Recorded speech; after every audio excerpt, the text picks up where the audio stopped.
There's a place on the North Shore where children feel right at home. Our highly specialized partnership provides them the most comprehensive pediatrics. Together, we offer extensive capabilities for everything from a simple checkup to specialties like cardiology and urology. So, while they have so far to go in life, all they need is right here. Ochsner Hospital for Children at St. Tammany Parish Hospital. Advanced care for kids of all ages. There's a place on the North Shore where children feel right at home. Our highly specialized partnership provides them the most comprehensive pediatrics. Together, we offer extensive capabilities for everything from a simple checkup to specialties like cardiology and urology. So, while they have so far to go in life, all they need is right here. Ochsner Hospital for Children at St. Tammany Parish Hospital. Advanced care for kids of all ages.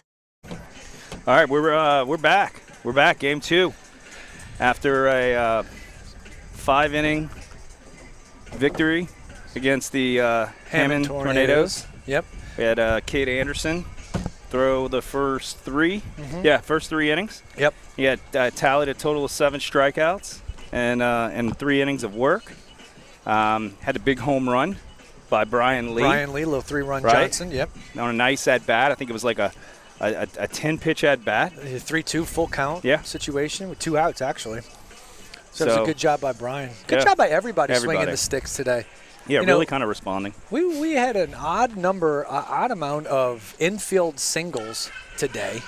And, I thought they did a really good job about kind of fighting. I'll have somebody come down and get fighting through an approach right there. Yeah, we're going to get that lineup from Coach. But overall, good job offensively, and it shows. I mean, 14-1. So it was a good job of trying to take advantage of the opportunities and the situations that were presented to us. Yeah, they did. They did a good job. We've been off since Monday, so you got a little 5-day rest, in a sense, of seeing live pitching. Yeah. So you saw we didn't find a lot of barrels. Right, we had a couple barrels, but we had a lot of people kind of out in front. Yeah, a lot of cue ball shots. Yeah, so some infield hits, some pretty good base running. Yeah, and at the end of the day, we're 3-0 now in district, and about to play the 4th game. Yep. And we'll see what the lineup, the carousel of progress, brings us now. So we are the home team. We are the home team this game. We were the visiting team last game. And speaking of lineups, that's a good segue into presenting the lineups for both teams right there. If you want to go do Hammond. Absolutely. So we have Josh Fleming, left fielder, number 8 in the leadoff position. We have Ian Trahan, number 10 at first base. Number 7, Connor Graham at third base. We have Scott Parisi pitching, number 25. Number 24, Dylan Moore behind the plate. We have number 3, Josh Boulain, at shortstop, hitting in the 6 hole. Caden Slocum, number 22 at second base in the 7. We have Carson Buckles, number 12 in the 8 spot, playing right field. And number 9 spot is held up by number 6, Colin McAndrews, the DH, who will be DHing for number 9, Deontay Taylor, who will be playing center field. And for the Wolves, we got Cade Anderson. He's going to be leading off playing center field. And then we have Aiden Barrios, who was in right field for game 1. Now he'll be on the bump. Yeah. Then we got Trent Kayami, who will be at shortstop, followed by the Big Puma, Matthew Russo at first base. Steven Spallita, will be behind the plate, followed by Brian Lee, who's going to be the designated hitter today. And on third base, we got Hunter Koras in the 7 hole. In the 8 spot, we're going to have Cooper Winchester, who's going to be in left field. And then at second base, hitting 9th, will be Cade Lanou. And then in center field, we're going to, in right field, we're going to have Gavin Boudery. And we're going to go right into the game here. Yeah. No national anthem, no teams lining up down the line. The Wolves have just taken the field. So I think they're ready to just rock and roll. Yeah, I think they're ready to rock and roll. We got Carter on the music here. This could look like infield. Yeah. You understand what I'm saying? Sure. So he had his infield music on. Yep. Doing his thing. So now he's going to do a little tribute to Aiden Barrios, whose walkout song is "Jump Around" by House of Pain. Yeah. Have all kinds of family here right now, so I think they're even listening. We got the Hoodabrys out in left field. Okay. Right, Justin and Charlie and the kids. So they watch us. They watch us, and then they're watching the game. It's got to be weird, right? Like they hear it 15 seconds after it happens. But they're going to know something exciting is going to happen once they see it live. Right. And then they're going to be, oh, what are they going to say about that? What are they going to say about that? Yeah. We're just trying to keep up over here. Yeah. So keep us if you're following us on Facebook. Following us on anything, on man. YouTube. Just YouTube, give us some shout outs here. So we like to engage with the fans, especially Hammond fans. If y'all are listening and we're kind of butchering names or whatnot, and you want to let us know how bad of a job we're doing. Yeah. We are open to constructive criticism here. Yeah. We have no shame in our game. We got all kinds out there. I can tell Karina Anderson's out there in center field right by the PJ. Oh, they got a setup out there. I walked back there. They got it figured out? Barrios is out there boiling some crawfish. Is he? Is he? Interesting. And then boiling crawfish. It's going to be Jeff and myself as well as Connor for game 2 here. Mike Arnold's probably listening to us and a little bit of a nervous wreck. Yes. But he's boiling crawfish. He was pretty nervous when he had to leave us to game 2 on last Saturday as we were at Holy Cross. He had to get back across and make sure May was doing good. For you guys that don't know, May is his little baby girl who's she's just a few months old. She was running a little fever. Hope she's doing a little bit better. But he was all panicky on the causeway, worried that we were going to drop the ball. And we came Connor through. was delayed by 10 seconds, and he almost pulled off the side. He was sweating. He was sweating it out. He was about to give us a phone call.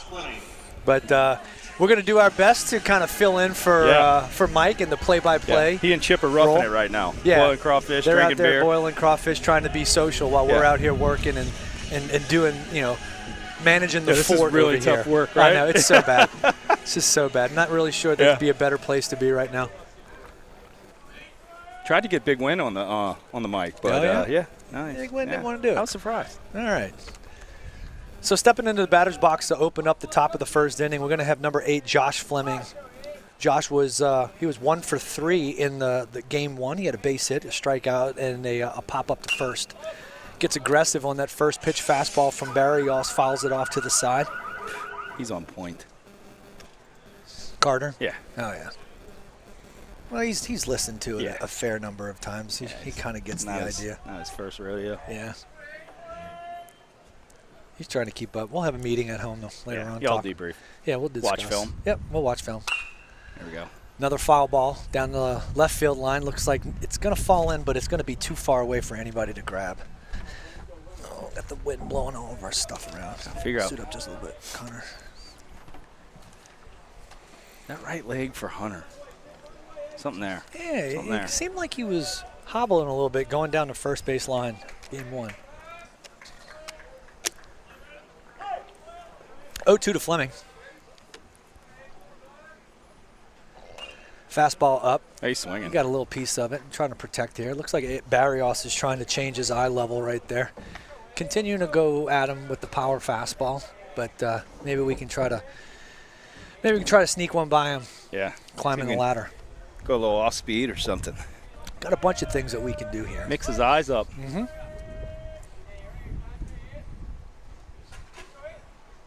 There we go. Want to go a little bit higher right there on the fastball that misses. Now we got 1 ball, 2 strikes, no outs, top of the first inning. St. Paul's versus Hammond High out here at the Heap. Yeah, it was good. In between games, broke a little bread with both sides, and keep these high school rivalries going and flowing. The 1-2 fastball just misses off the plate right there for ball 2.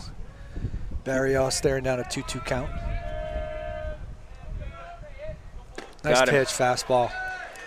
Fleming a little bit out in front on the fastball right there for strike 3. And that's a Top Velocity strikeout. Thank you to Top Velocity for being one of our supporters here. So with 1 down in the top of the first inning, we're going to see number 10, Ian Trahan, the starting pitcher for game 1, step into the batter's box. Ian was 0 for 2 in the first game with 2 strikeouts and a walk.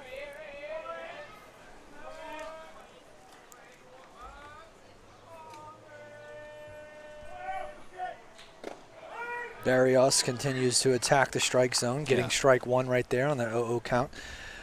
No balls, 1 strike, 1 out to Trahan.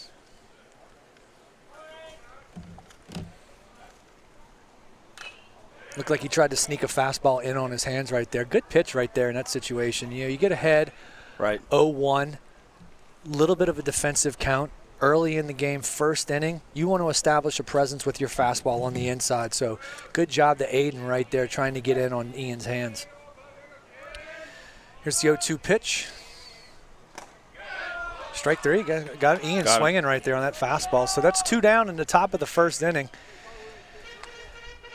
And for Hammond, it's going to bring number 7, Connor Graham, to the plate.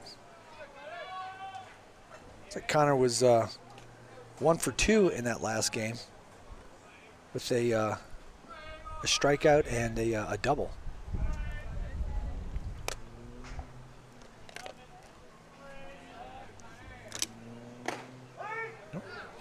Called strike 1 on the fastball to Graham. Barrios, a junior.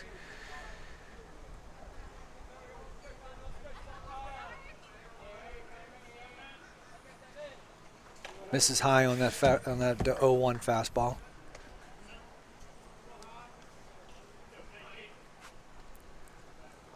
What are you looking for, Steve, here, like second game? What's the just more on lines of catching a doubleheader? You know what I'm saying? Like it's, yeah. I saw him in between games. He had 3 waters in his hands, which is good. You got to stay hydrated. You know. Yeah, I mean that's probably the big thing is you know, making sure you're staying hydrated, and you know, fortunately for us, we were on the kind of the good side of that lopsided situation there, and you know, didn't spend as much time in the field as what's my man Moore did for Hammond. But, I mean, the key is hydration, electrolyte it up, and, you know, really just making sure that you continue with the same rhythm as before. That is a deep, deep fly ball. And that's going to be out of here for a home run to left field.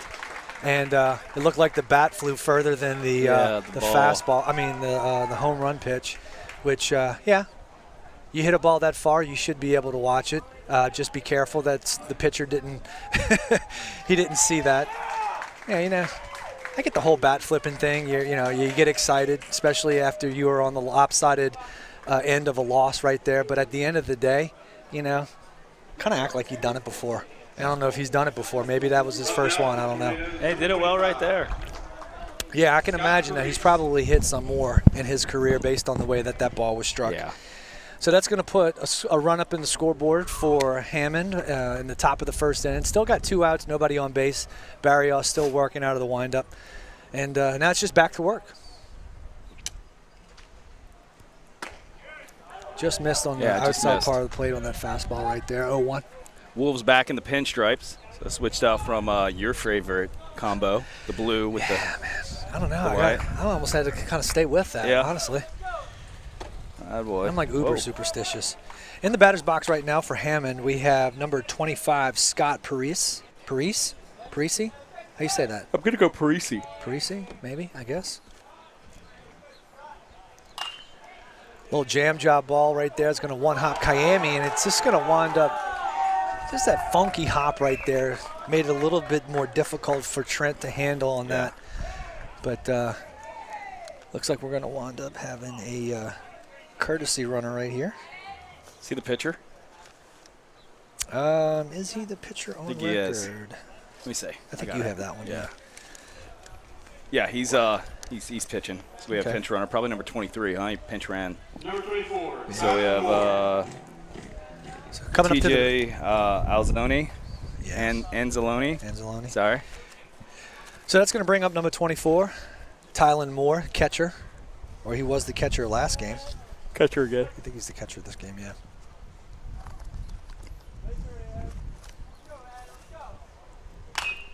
Ooh. I mean, they're coming out, they're swinging. Oh, yeah. Right? No doubt about it. It's good to see. And it's good to see Aiden not backing off of that and trying to still continue to be aggressive with your fastball. I mean, you give up a home run like we just saw a second ago. Yeah. Sometimes you might get a little shaken a little bit, maybe have a tendency to kind of lean more towards some breaking stuff. But, kudos to Aiden for continuing to stay aggressive early in the game. He knows he's probably going to get a few more runs from his team. You definitely got to score 1 to win, so he's not too worried about it.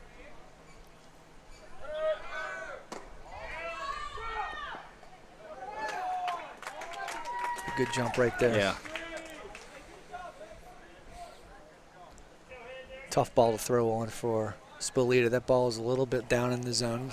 And while he did catch it, it's still tough to be able to throw on that specific pitch right there.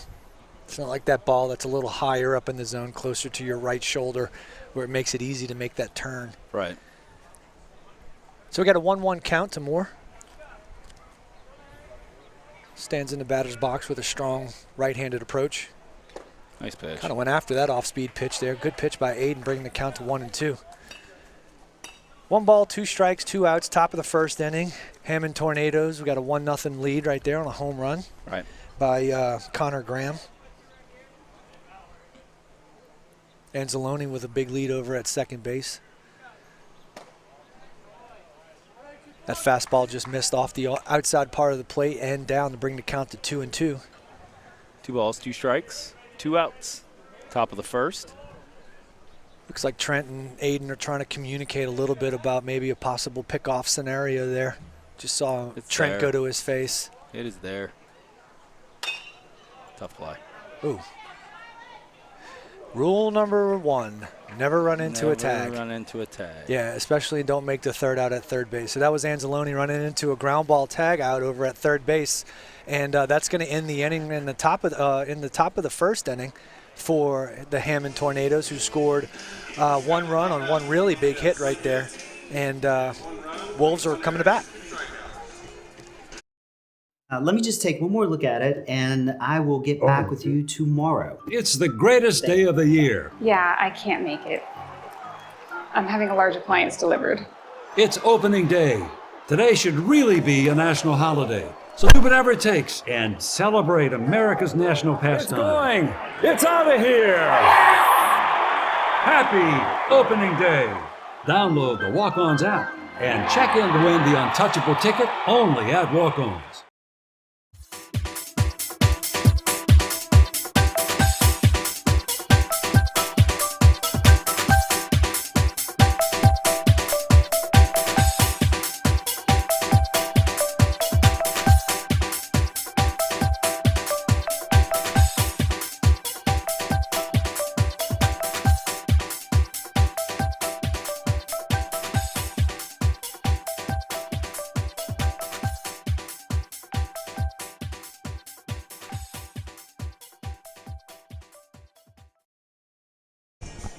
All right, we're back. Back for the bottom of the first. Wolves' first time coming to the plate here in the back half of a doubleheader. Scores 1-0. Hammond, if you're just joining us. Hammond got 1 in the top of the first inning on a long home run by Connor Graham. And we got Scott Parisi on the mound for the Tornadoes.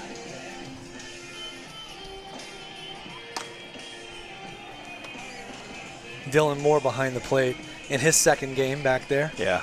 And he's going to sleep well tonight. Yeah. Probably one of our first consistent in the 80s kind of temperature. Yeah. So which I'll gladly take all day long. Like I said, after what we had to stand through over in Holy Cross last Saturday, it was bitter. It was chilly. All right, so in the bottom of the first inning, we're going to have Cade Anderson, the center fielder, coming up to the plate. Cade in the first game, he was 1 for 2 with a walk and a line drive, a base hit to right field. Also the winning pitcher on record last game. What's that now? That's 6-0. 6-0. 6-0. Yeah. ERA I think is like 0.002. Cade's getting very aggressive right out to shoot. Fouls one off of the top of his foot, and it rolls foul towards the first base dugout right there. That was hurt, man. Yeah. Gosh. All those little bones on the top of your foot, man. You sting one of those. Good. It's like a catcher getting hit on the inside part of his thigh. Scorched to the first baseman, Trahan, who scoops it up easily, gets the out over at first base. So Anderson's going to go down after the second pitch of his at-bat. So with one out, it's going to bring the starting pitcher, Aiden Barrios, to the plate, number 15. Barrios was, I think he was 2 for 2 last game with a single and a double and 2 walks. So he's been swinging a hot bat lately. He had a big hit against Slidell the other day, Monday. And I think he had about 4 RBIs. Yeah, he did. So he's been swinging nice the bat games. well. Barrios, a junior. Former Lake Castle Jet. It'll hold up. Yep. Even the count up. Parisi's going to miss with that breaking ball, bring the count to 1-1. Big Moore behind the plate, muscling off looked like a ball that maybe kind of hit off of him a funky way. That fastball is going to miss to bring the count to 2-1. Now think about what I'm looking at with Barrios right now. It's real comfort, very balanced on his takes. Yep. It's probably a little outside. I think he's hoping that he gets that call when he's on the opposite side of the battery. He's just thinking to himself, you know what, you better give me that. Oh. That fastball looked like it might have been maybe a ball or two further than that previous pitch because that one looked really close, but it just missed. The umpire called it a ball. So 3-2 to Barrios. Payoff pitch, fouled off back. Unreal. So 3 balls, 2 strikes, 1 out. He's bottom of the first He's got inning. the foul ball thing figured out. He's on it. He's on it. Well, he should. I mean, it's an iPad up there. I mean, pretty familiar with the iPad. Payoff pitch to Barrios. Oh. Barrios didn't like it. You know, he was a little shocked that the umpire called it a strike 3 right there. So he's going to go down looking on that one, which is going to bring up the shortstop, Trent Kayami. Number 6, Trent Kayami. Barrios is just out there thinking, you better just give me that pitch. Parisi's going to miss low and away with a curveball, start off Kayami. So 1 ball, no strikes, 2 outs, 1-0 Toros. A little bit out in front on that caused Trent to pop up. So that's going to be the 3rd out of the inning, pop up to second base right there for Kayami. And we will be right back with the top of the 2nd inning after a word from one of our sponsors. In and out urgent care. Serving our community with rapid COVID testing, flu shots, DOT CDL physicals, treatment for allergies, rashes, cuts, cough, and cold, and state-of-the-art on-site x-ray. Visit any of our 4 locations 7 days a week or bring the mobile care van to your business and test up to 300 people daily. Schedule your appointment online at inandouturgentcare.com. In and Out Urgent Care and Occupational Medicine. Feel better, faster.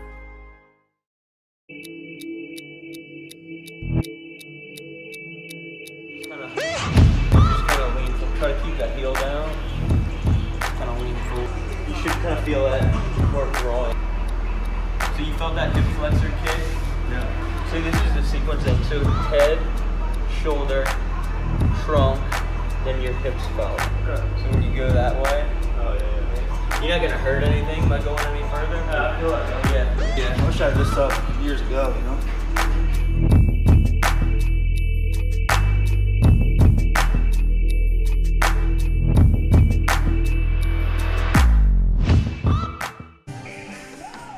All right, we're back. We're back here. Start the top half of 2nd inning. The Hammond Tornadoes holding on to a 1-run lead here on a home run in the top of the 1st by Connor Graham. Brings up now to the plate number 3, Josh Blaine. Blue Ain, Jeff. Blue Ain. Let's go. Blue like Ain. Blue Angels. Yeah. Minus The Angels. the Angels. Blue Angels. And no, the Angels. Got it. Yep. There I go. All right, let's see if Aiden can wash that previous at bat. Yeah, it's one of the things you get concerned about with your pitchers hitting. If they feel like they've had a bad at bat, the one thing you want them to be able to do is be able to flush and get on the mound and do the job that everybody needs them to do. It doesn't look like it affected him much at all. He gets ahead 0-1 with a first pitch fastball to Bluane.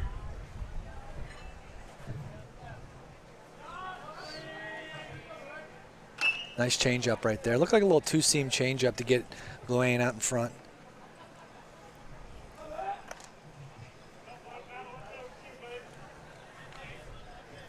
Oh, 2.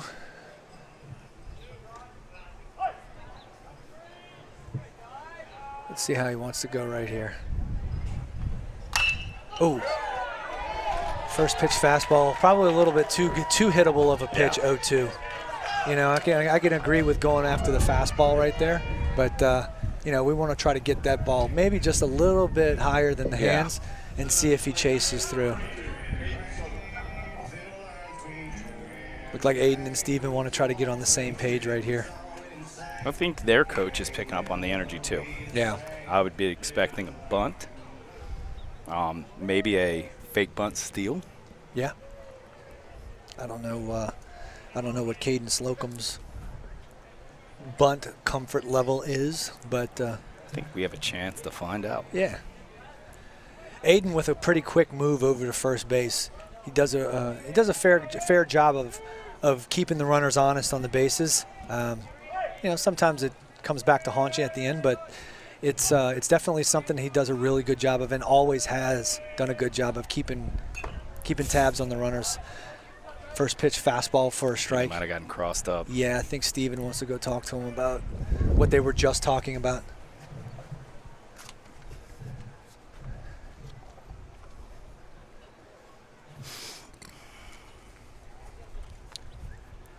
You know what, to me, I almost think that there was a nod to the umpire at home plate right there, almost to the point to where it was like, hey, go tell him he needs to stop or something like that. Because I've had that before. Yeah. You know, an umpire will pick up on something. He's like, he's dangerously close to balking. You might want to go tell him to make sure that he completely his stretch stops. is not a it's unconventional. Yeah. Right. So it's almost two-part. But again, it's what works for you. Yeah. You know.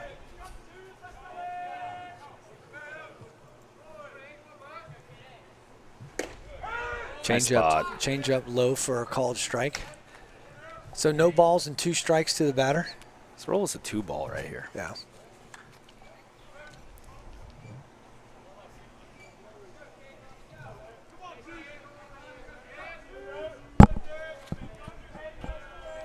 Aiden making sure there's that quick move. He's been keeping an eye on Josh over there at first base, making sure he just doesn't get too much off. Looks like he's trying to extend that lead just a little bit. Looks like he might. No. Big cut right there by Slocum. Just goes straight back. So no balls, 2 strikes, no outs. Top of the second inning. Hammond's up 1-0. They've got 2 hits on record. What do you think Mike Arnold's signature addition is that he does to his crawfish boils? What do you think? What do you think? I'm thinking. I would guess. Thinking pineapple. Oh yeah, maybe Pineapple. I can see that. Yeah. Yeah, Mike's a huge hot dog guy. Okay. So I wouldn't. If I'm gonna go with something, I'm gonna say like literally hot red dogs, like the red ones.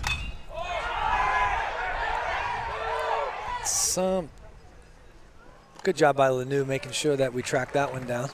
That ball was up there for a while, yeah. Bluane was making sure he's getting himself back there. Right. But yeah, I think Mike's gonna throw in some hot dogs. I know in the many games that I've actually sat down with Mike to watch, it's hard for him not to go through a game without having a hot dog.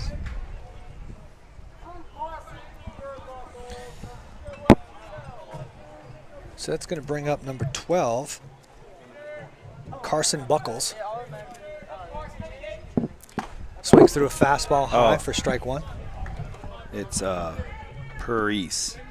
Paris. Okay. Okay. Thank you, Randy. Paris. Okay. Paris. All right, we can do that. On it. We're coachable. We are coachable.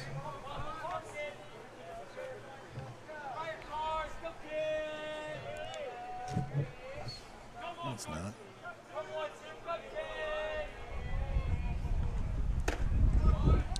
Steven with a snap throw back to first. Oh. Almost got him. Yeah.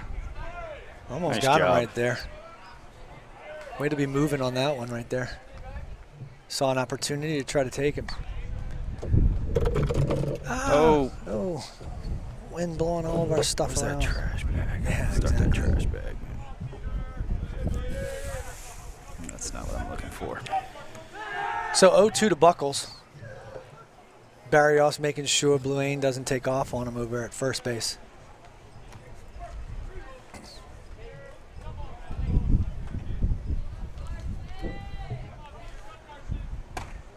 Steven wants to take another shot over there at first.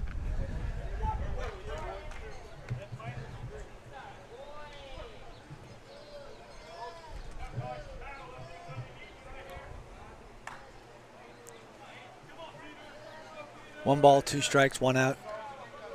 Runner on first base. Buckles in the batter's box for Hammond. Barrios taking his time, making sure that Josh isn't taking off over at first. Now he's going. Little check swing action right there. Throw him out. Nice shot, there it Steven. is. There it is. Strike him out, throw him out right there, guys. That's a strike him out, throw him out. That's There a we Top go. Velocity strikeout. Thank you to Top Velocity for your sponsorship with WPBN. And that's going to do it for Hammond in the top of the second inning. And we'll be right back after a word from our sponsors.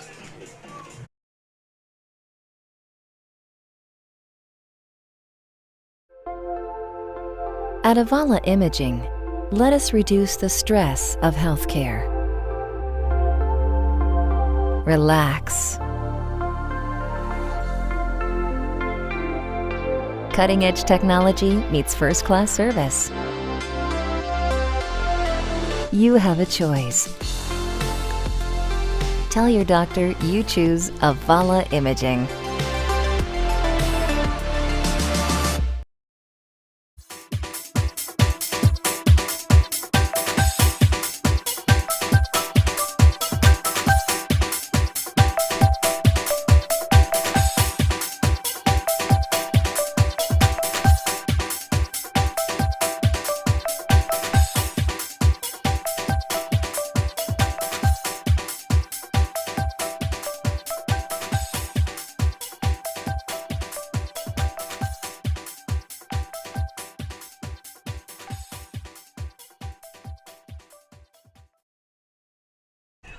And we are back at the Heap for this second game of a 2-game doubleheader.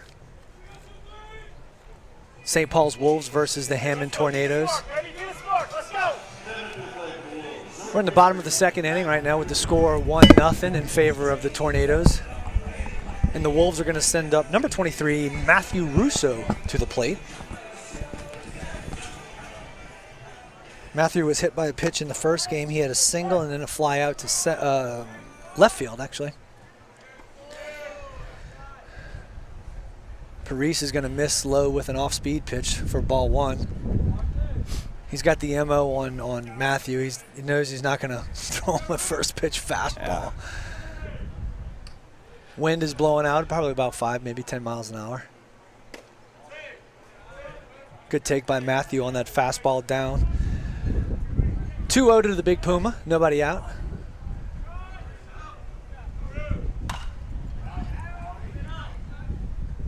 It's a big swing on a ball that's up in a little bit up in the zone. You can follow it off over to the left field line. Brings the count to 2 balls, 1 strike. Ooh, that ball's hammered. Be the spark, baby.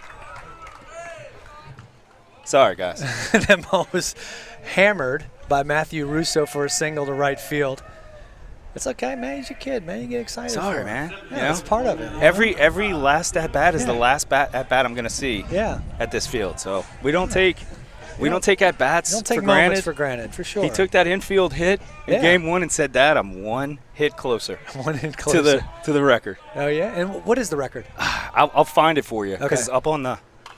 it's up in the field house. Okay. You know they have a sign. Yeah. And we had in 19.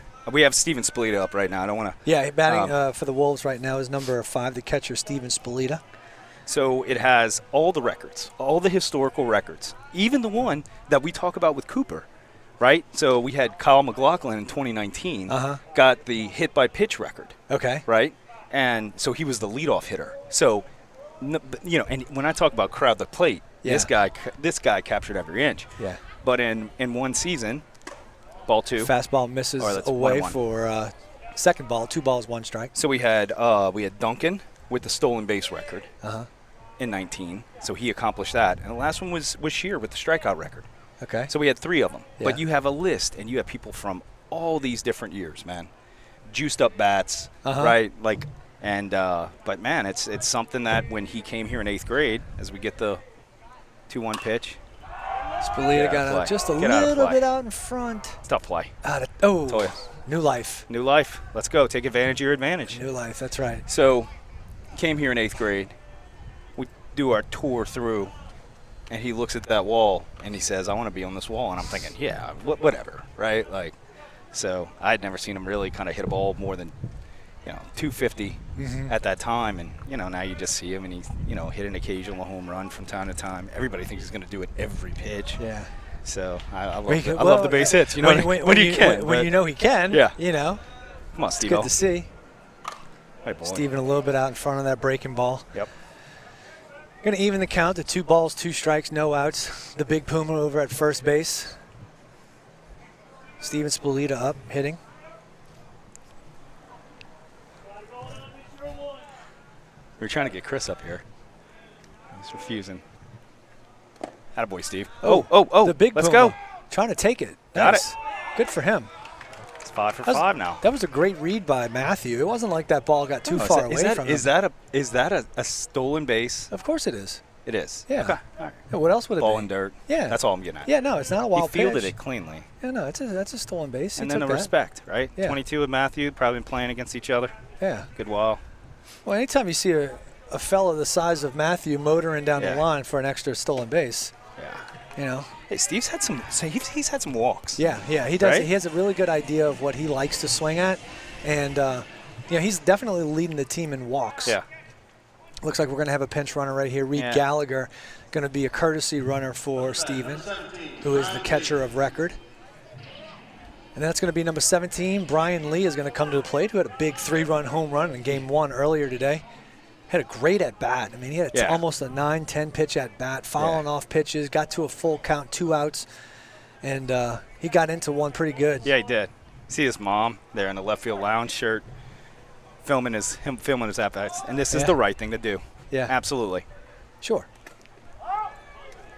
Show you can do it, kid. Yeah. You show you can do it, you're in the lineup. You understand what I'm saying? Like. Well, yeah, all right, yeah. It's just one of those things where, in my opinion, and this is the National League organizations that I was in coming out of me. I just feel like it's got to be a prerequisite to get to the next level. Yeah. Whether you do it or you don't do it, it's just one of those things where when you need to do it. There it is. There it is. Oh, wow. Good ricochet. Attaboy. That took a lucky bounce for Hammond right there, that it bounced right back to Parise on the mound. But nice job, Brian Lee. That was almost a bunt base hit, which would have been icing on the cake right there. So we got 1 out on a sacrifice bunt right there. Move the runners over. So we got 2nd and 3rd, 1 out with the number 1 stunner. The number 1 stunner. Hunter. I think this ball's going to go. You think? Yeah. I got a feeling, man. First pitch breaking ball. Hunter takes it for strike 1. Yeah, he's like, I don't want that. I want the fastball. Give me the fastball.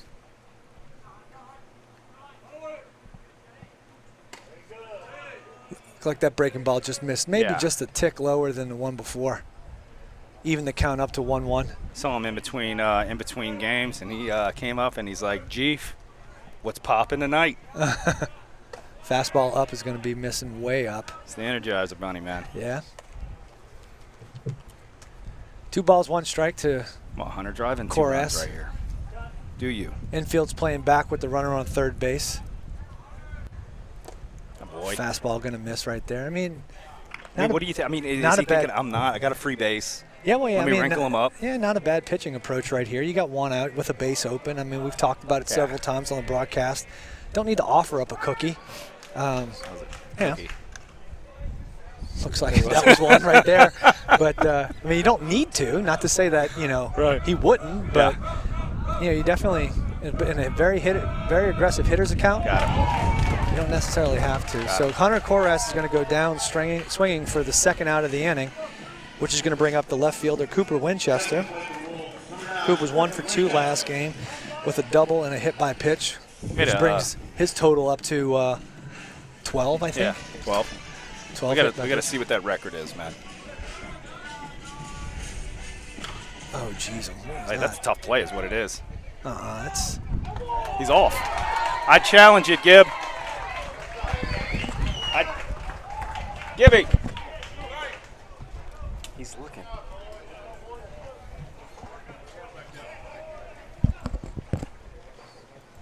Not even an offer? No. Okay. All right, well. No? Okay. All right. Well, that's going to wrap things up for the bottom of the second inning for the Wolves, who leave 2 guys on base. But we'll be back for the top of the third in just a second. At Avala Imaging, let us reduce the stress of healthcare.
this. This is a walk-on we have no athlete. sound. They push We have no hard sound. Are we on mute? and put their heart into the game. This is the passion we're built on. It's why we put our heart into creating game day with a taste of Louisiana.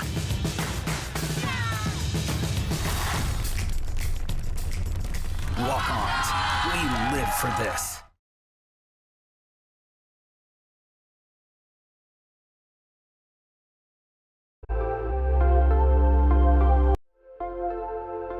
At Avala Imaging, let us reduce the stress of healthcare. Relax. Cutting-edge technology meets first-class service. You have a choice. Tell your doctor you choose Avala Imaging. All right, I think we're back now, and I think we also have our sound back. So Karen Canigliaro, if you could text us back and let us know that we're live, that would be great. We thought we were on the entire inning or half inning last inning. The ball's out, man. I disagree, but that's what gets me in trouble.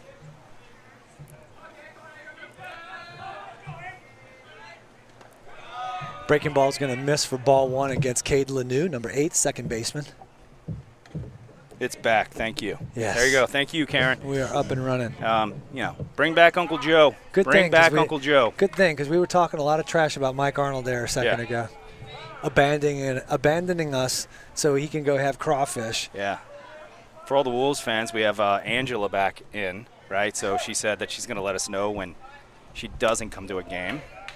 And we need to give her a shout out. So, and then the other one that I have in reference is Uncle Joe, man. So a lot of these youngsters don't know who Uncle Joe is, and the guy's a legend. So love Uncle Joe. We got here. That breaking ball is going to miss for ball number 2. So 2 balls, 2 strikes to Lanou, who hit some balls hard in game 1 earlier today. Here's another ball. It's gonna drop in right there for a base hit to left field. Get rewarded, baby. There you go.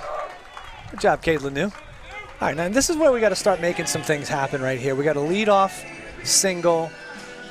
We failed to execute last inning, get some runs in across the board, and we got to make sure that we wind up taking advantage of these opportunities as we go to create them. So that's going to bring up Cade Anderson back to the top of the lineup, number 11, center fielder for today.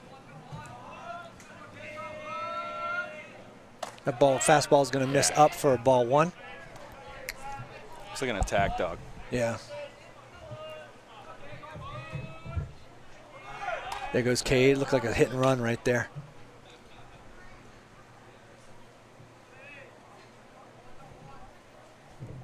So if he didn't hear us, we still want Mike Arnold to send us what his secret recipe is. What is secret? What does he throw in the crawfish pot? Red hot dogs. You got me at red hot I said dogs hot right dogs now. because he's such a hot I had dog those fan. the ones that if the dye actually gets on your fingers. Base. You know which ones I'm talking about? Yeah. Where the water turns pink. Yeah, the really processed ones. Yeah, totally. Good job by Lanou getting back on that pickoff attempt over at first base by Parise. 1-1 pitch to Cade Anderson. Misses low for ball 2. Good job by Karen Tig. is going to try to get Uncle Joe back. Okay. Okay. Right. Get on it, Uncle Joe.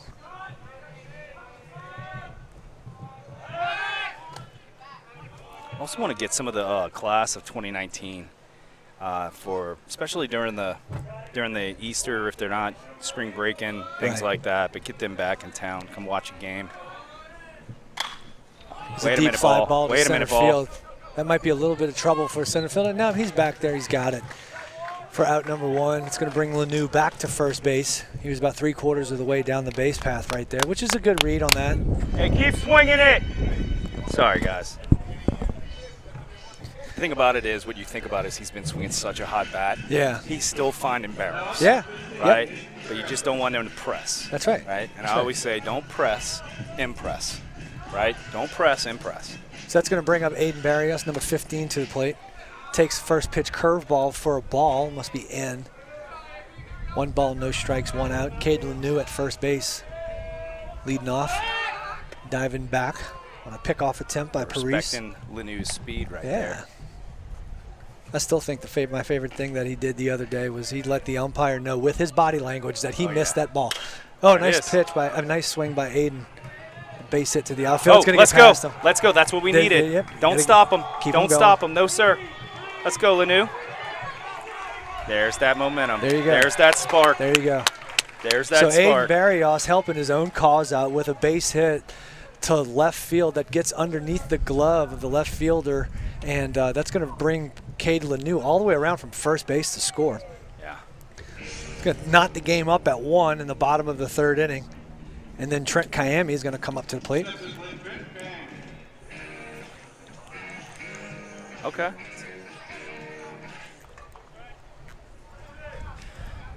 See if Trent can get back into the swing of things here, literally. Okay. First pitch breaking ball for a strike to Kayami. They know Trent's a first pitch fastball guy. Nice block by Moore. My mother-in-law loves to find times to talk to Matthew, but to me, this is not one of those times. Yeah. Right? Like, you got to lock in. So if Gigi watches this rebroadcast after, lock in. But she videotapes all of his at-bats. So apparently they called a dead ball right there because the ball got lodged between Moore's chest protector and his mask. Yeah. So I guess that's considered the ball out of play. Well, you're the catcher, bro. I mean, you got to nail this one for me. Yeah, no, I mean, that's what I'm looking at. That's what I'm looking at right there. I didn't think so. It doesn't go as a pitch? No, it does go as a pitch, but it also is considered a ball out of play. So I think they're going to test left fielder's arm right here. Barrios runs pretty good. Going to dive headfirst into the plate to put the Wolves up 2-1. Who's the happiest on person the sacrifice fly to Kayami right now? That's situational hitting right there. And that's the stuff that we need to do. We need to be able to execute situational hitting in these types of situations. Yeah. You know, it's just playing the game inside the game. Yeah.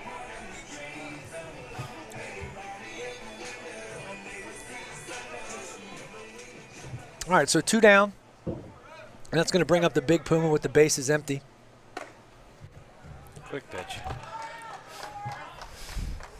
Paris misses wide right there on the first pitch fastball. There it is. Let's go. That's it. That's a double. Come on. Yeah. Ooh, no. Ooh. He got to it pretty quick.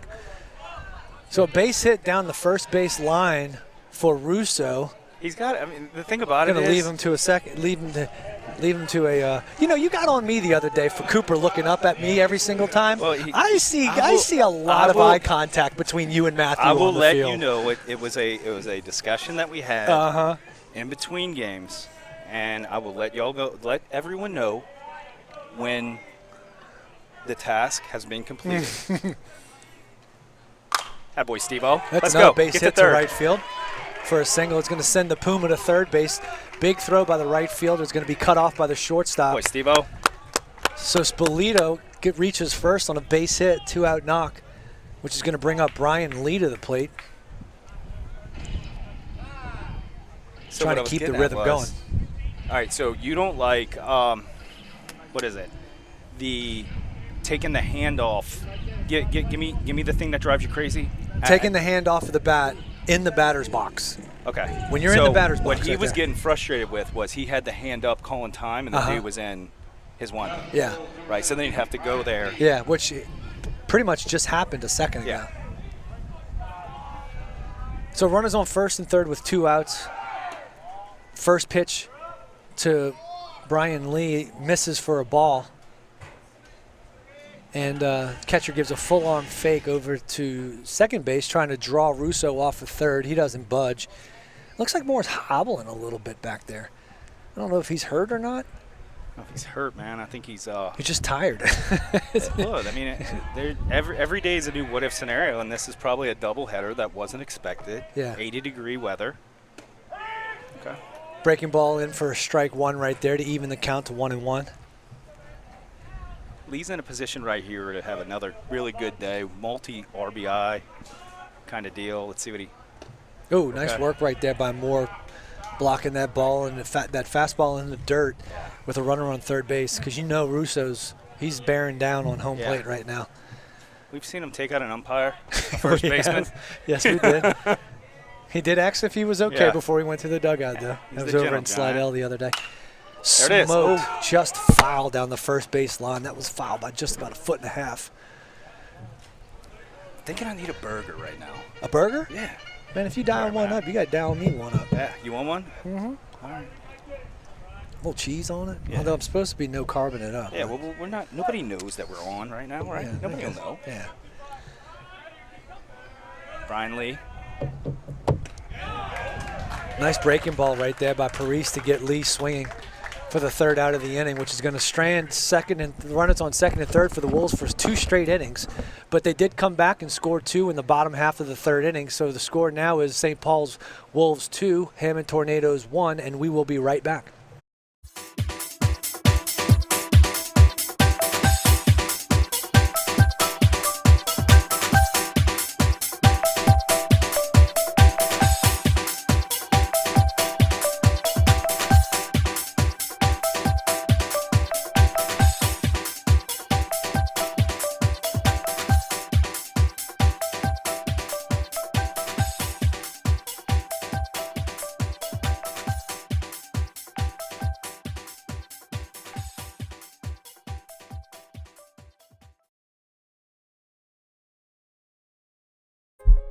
In and out urgent care.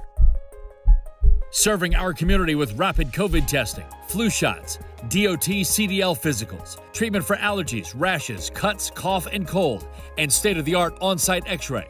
Visit any of our 4 locations 7 days a week or bring the mobile care van to your business and test up to 300 people daily. Schedule your appointment online at inandourgentcare.com.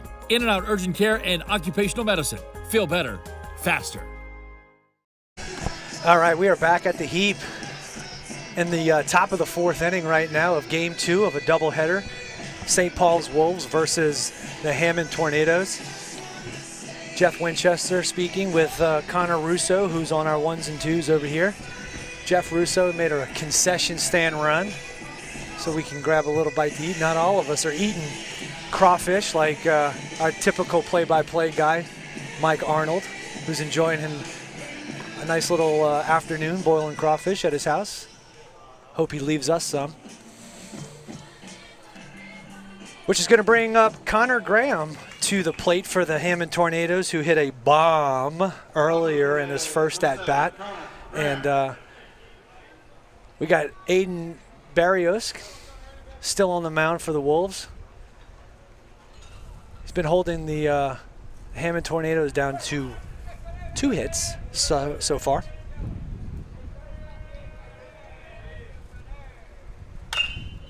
Another hard hit ball by Connor Graham to the shortstop Trent Kayami, which is going to be fielded and thrown out to the big dog over at first base, Matthew Russo, for out number 1. That's going to bring up to the plate number 25, Scott Parise. Scott Parise is the pitcher of record right now for Hammond. Doing a good job on the mound right there, keeping the score down to 2-1 ball game. First pitch fastball is going to hit one down the line. I don't know if Winchester's going to be able to get there. Yes, he does. Cooper's able to track that one down along the left field line for out number 2. So 2 pitches, 2 outs for Barrios, who's in his 4th inning of work right now. He's going to bring up the catcher, number 24, Tyler Moore. He's been working really hard today behind the plate. This is his 2nd game behind the plate so far, and he's doing a good job. He's keeping balls in front of him. He's working the counts, working the pitchers. That fastball is just off the plate right there for ball 1 for Barrios.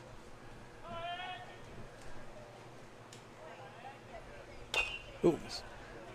Nice little 2-seam changeup right there by Barrios to get Moore a little bit out in front for strike 1, even the count up to 1 ball, 1 strike, 2 outs. Top of the 4th inning.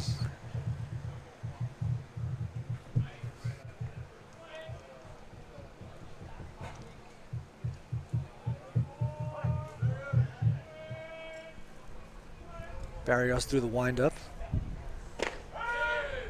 Good pitch right there. That fastball catches the inside part of the plate and low for strike 2. 1 ball, 2 strikes, 2 outs to Moore. Tylen Moore, catcher. Fastball just off the plate right there. It must have just missed. That would look like a pretty good pitch. Definitely wasn't low. Had to be off the plate. We can't really see it too well over here off the first base side of the plate. 2-2 to Moore. Looked like another little changeup right there that Moore was just a little bit out in front of. Just fouled it off straight back. Looks like Steven's going to go talk to Aiden about something. All right. So here we go. I have. Ooh. A Frito pie. Frito pie. Oh, look at that. The Frito pie fork. special. For Connor. I'm about to wow y'all. You want to wow us, huh? Okay. So I got 2 cheeseburgers. I'm always good for a wow. Got some mayonnaise. Okay, cool.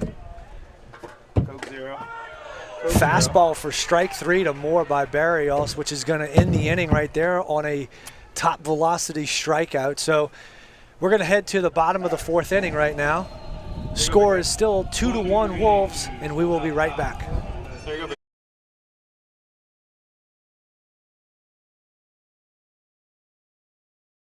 Hi, I'm Brent Forcio, the CEO of Top Velocity. We're here at our headquarters in Louisiana, and we like to show you these scientific methods we've developed that have a biomechanics foundation to building elite baseball players. So here we go.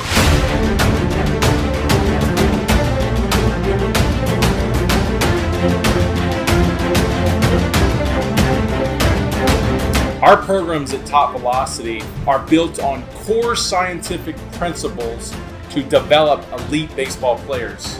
We must first evaluate the athlete so we can identify how well they can implement these core scientific principles.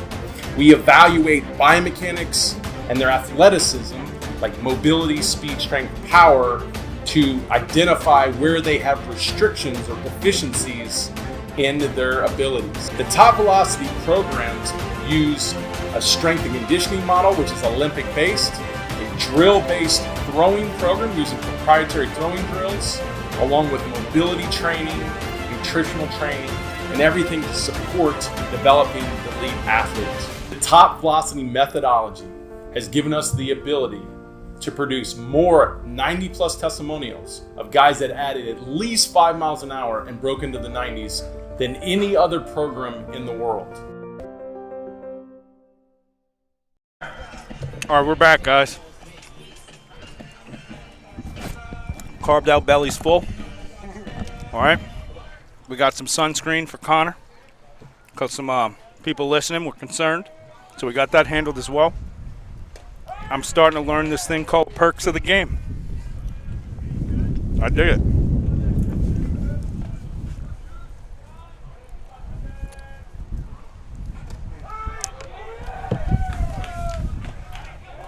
So we have Hunter Korass here, the bottom of the 4th. Got an 0-2 count right here. Let's see what he does. Climbs the ladder on him. 1-2.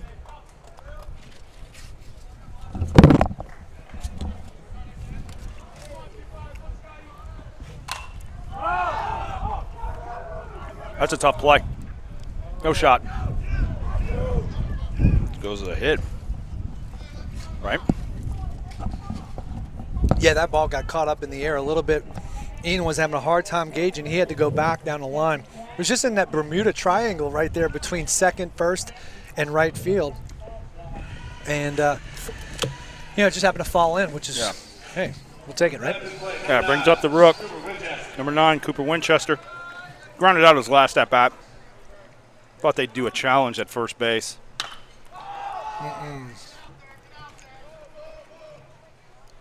Too much in the air right there. Yeah. Probably got it a little bit too out in front. Had the right angle on it. Yeah. But I just think at certain parts of the swing, your bat actually decelerates. Right? Max velocity, I think. is here. You get it out there, that's a loadout on the finish. But again, every at-bat to me is yet more experience. Every what-if scenario out there. Cade Lanou. Hunter Corraz taking off, trying to get there. I think he's in. Yeah, he's in.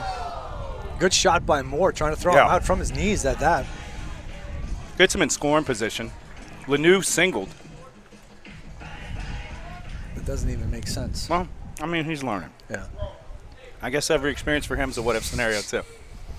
He said that you gave him feedback between games. Oh, yeah. It was really funny. We had a production meeting. Lanou grounds out to second base. Advances Corraz over to third. Bringing up Cade Anderson. See what Anderson can do guy. here.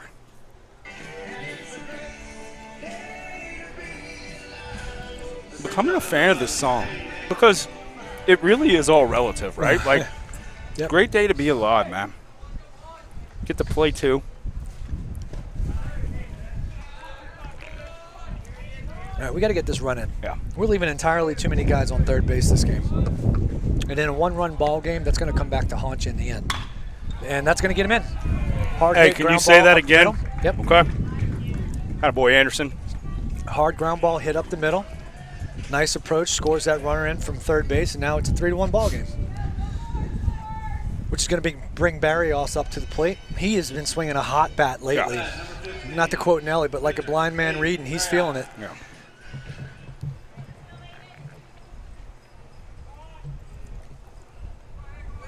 Uncle Joe is officially watching now. All right, Uncle Joe. So we have Uncle Joe. He is the uncle of Kyle Canigliaro, the 2019 catcher for the state champion. Oh, yeah, Kyle. Yeah. Yep. Absolutely. Called him BFK. Inside thing. Family members only will get it. Oh. Another stolen base. Yeah. You know, what Anderson to me is such a smart baseball player. Yeah, no, he reads things like he reads the little things. What he saw right there is number one, he did that before. Mm-hmm. Number two, and this is nothing against the center fielder by any means. Yeah. He read his feet. Yeah. And he fielded that ball 100% flat-footed. Mm-hmm. Florida League title, stolen base. Oh, that was there's the chummer. Connor. He's on top of Yeah. it. That was a Fleur-de-Lis title, stolen base. Shout out to my buddy Jeff Lesashare out there in Ponchatoula, our stolen base sponsor for WPBN. Just enough for Paris to grab him for the third out of the inning. So Barrios grounds out to the pitcher, and but the Wolves wound up getting one in the bottom frame of the fourth, and we'll be right back to start the top half of the fifth.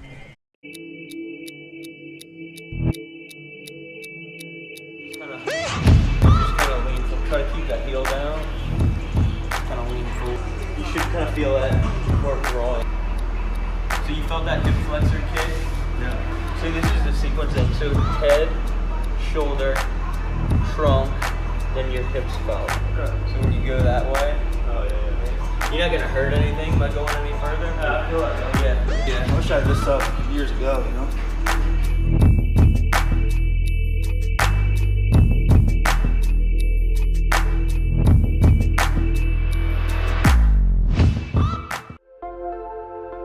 At Avala Imaging, let us reduce the stress of healthcare. Relax. Cutting-edge technology meets first-class service. You have a choice. Tell your doctor you choose Avala Imaging. And we're back at the Heap. Now, where are we at? Top of the fifth? Top of the fifth inning, game 2 of a 2-game series against Hammond. Barrios still dealing. He is in a groove right now. Yeah. Got holding on to a 3-1 lead right now. And then coming to the plate for the Hammond Tornadoes is number 3, Josh Bluane. Leading off, number 3, the shortstop, Josh Bluane. Trying to figure out who would be in relief. I don't want relief, but I'm just trying to think. I don't think it's him. Yeah, I think it's going to be Frieza. But again, I mean, we're probably at... That's what I'm thinking. 60 pitches, maybe? Mm-hmm. Maybe? Yeah. Not even. Oh.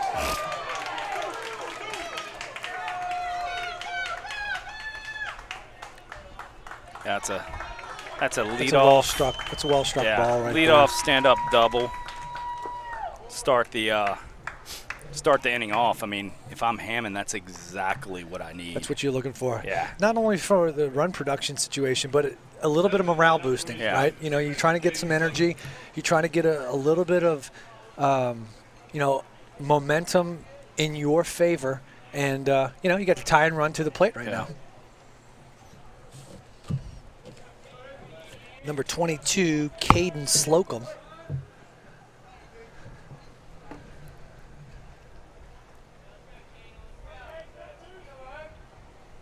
Barrios delivers the first pitch. Looks like a two-seam changeup right there. I could be totally off right there, but it definitely does look like an off-speed pitch.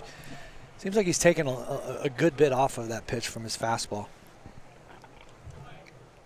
I think he's got nice tempo. It's really kind of settled in. Let's leave him out at second base. Fastball misses off the plate away to bring the count to 2-0 to Slocum. Aiden's got kind of I don't want to say it's an unorthodox way of coming out of his stretch, but it's almost like his hands touch behind his back. It's old school, like when they first taught you. Yeah. Remember that? Yeah. When they would first that's what he does. Yeah.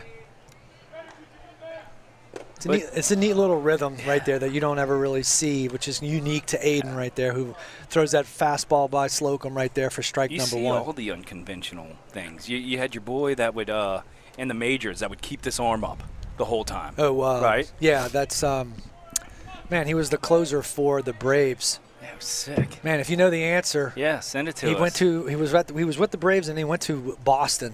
Gosh, what's his name? You know what I'm talking about, though. I know what you're talking about. I don't know if anybody in Facebook world who's live streaming can give us the answer. I know you're watching us, man. Help us out, bud.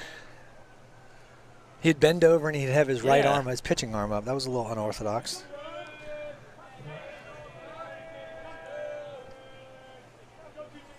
(3-1) to Slocum. Kayami in and out over at second base, trying to keep Josh honest over there. And those are the things right there, even the timing, PFPs, right? When you're not practicing during the week, those are the things you work on. That's and it's just some things are just out of sync. Mm-hmm. Your timing is off. You need 6 at-bats in the day to really kind of get your rhythm going again. Yeah, your pickoff plays. Aiden misses low and away for ball 4 right there, and walks Slocum. And shout out to Joel Murphy with the answer. It was Kimbrell. Thank you. Yep. Thank you, Joel. Joel, good buddy of ours. His dad, Martin Murphy, coached a lot of these guys who came out of Lake Castle. And at one point, Hunter Korass was there. Aiden Barrios, Cooper was out there. I mean, I have the Caniglieros watching the game at the subdivision pool. They have a friend with him, and so he's getting his exercise in his Speedo. So man, I love my neighbors, and I apparently right now I love my neighborhood. All right, this is where we need to execute right here. Attaboy. Way to attack the high part of the zone. See, and this is where Aiden needs to be smart. If we want to attack the zone right here, we want to attack the zone up high and force a pop-up bunt right here. Yeah. I know it's way easier to say that here up in the booth, but if you're trying to defend this situation right here as a pitcher, that's where we're trying to pitch. We're trying to pitch belt high up in the zone so we can see if we can force a higher fastball. I mean a high pop-up. So a second failed bunt attempt on 2 strikes is going to leave number 12, Carson Buckles, in an 0-2 count. Runners on first and second, nobody out. 2-run ball game, 3-1 Wolves. Let's see if he forces him to do it again here, which I think he is, based on the way that. Yeah. Well, no, maybe not. He's going to let him swing away. There it is. Yeah, I like the high fastball out pitch. Yeah. I do. Yep. I never thought I would, but it's just nowadays these pitchers have, they have trainers, right? And they're controlled. They can put balls where they want. The reproducibility of mechanics is there. Mainly, I think it's because a lot of these kids are starting to learn quality mechanics at much younger age. Yeah. And so their body just starts adapting to these quality mechanics. Yeah.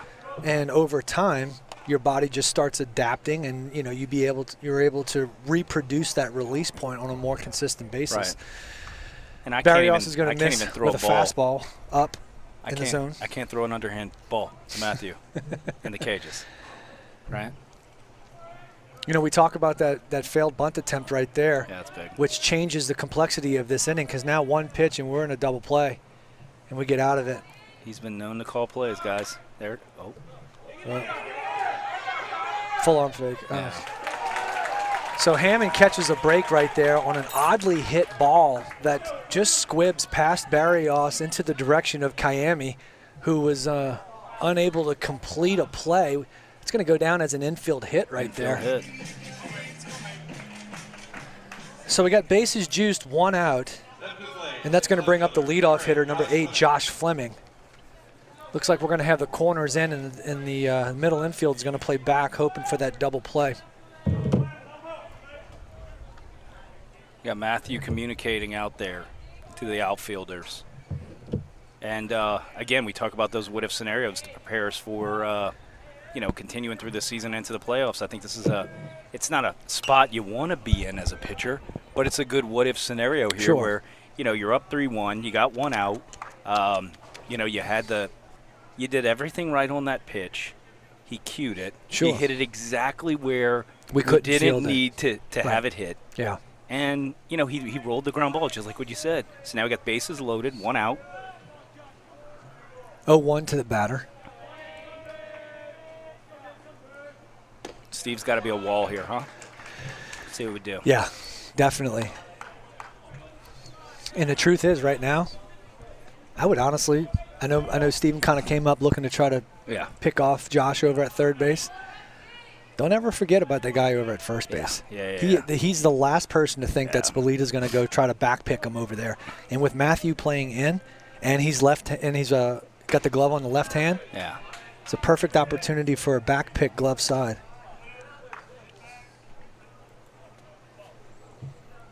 Now it's a little tricky with a left-handed hitter, but nonetheless, all the more of a deke. No, it's high risk, high reward in this situation for sure. Biggest pitch of the game. Just filed down the first base line. So the count's 1-2 to Fleming. One out, bases loaded, 3-1 ball game in the top of the 5th inning. Aiden Barrios in his toughest inning yet this game, trying to execute a few pitches right here. This is a big pitch right here, just like you said a second ago. From here on out in this at bat, these are all big pitches. A nice strikeout right here really kind of changes the tempo. The Wolves in their stripes, and Barrios is earning it right here. Let's see. There we go. He's going to challenge him. Oh.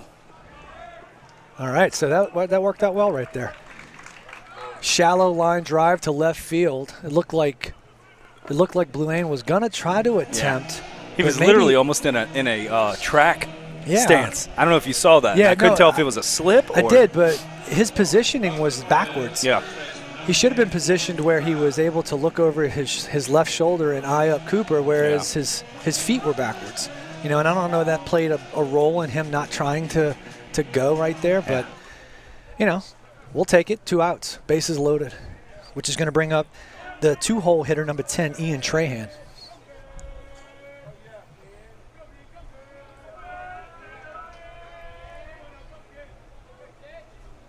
Nice. Barrios challenging Trahan with a first pitch fastball. He swings through for strike 1.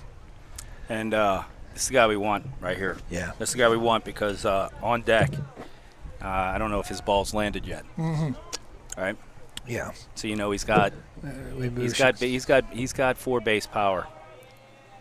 Probably both of these kids do. Ian's a strong kid. It wouldn't surprise me none. Got out of it. And if that's going to stay in here, it should be an easy pop-up for Russo, who's commanding the ball, and that's going to be out number 3. So Barrios gets out of a major jam with runners on first and second, nobody out. We wound up giving up no runs on that and retiring 3 out of the next 4 hitters. Wow. So kudos to Aiden, and then we're going to be back here in just 1 second.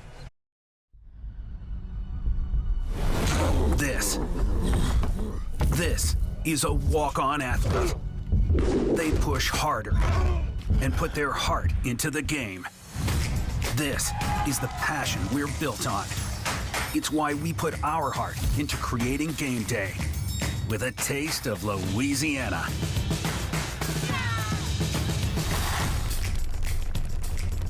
Walk-ons, we live for this.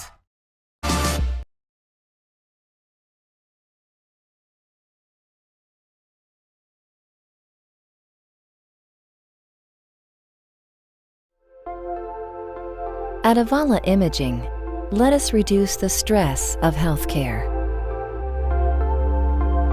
Relax. Cutting-edge technology meets first-class service. You have a choice.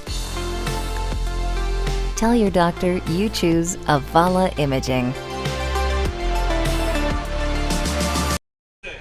All right, we're back. We're back, and we're now in the bottom of 5. We have our three-hole hitter, shortstop Trent Kaimi, up to the plate. Paris still on the mound for the Tornadoes. Misses high with a breaking ball for ball 1. The cloud cover's been nice. Yeah. Look, a nice little cool breeze, too. Fastball upstairs, misses for ball 2 to Kaimi. Yeah, so like I said, we have – well, no, Chris is still out there. There he is. I see him with the shirt. Left field lounge shirt. Ooh. Jason. Got him just a little out in front on that front foot for a very high infield pop-up. So Slocum's going to cradle that one in for the first out of the inning.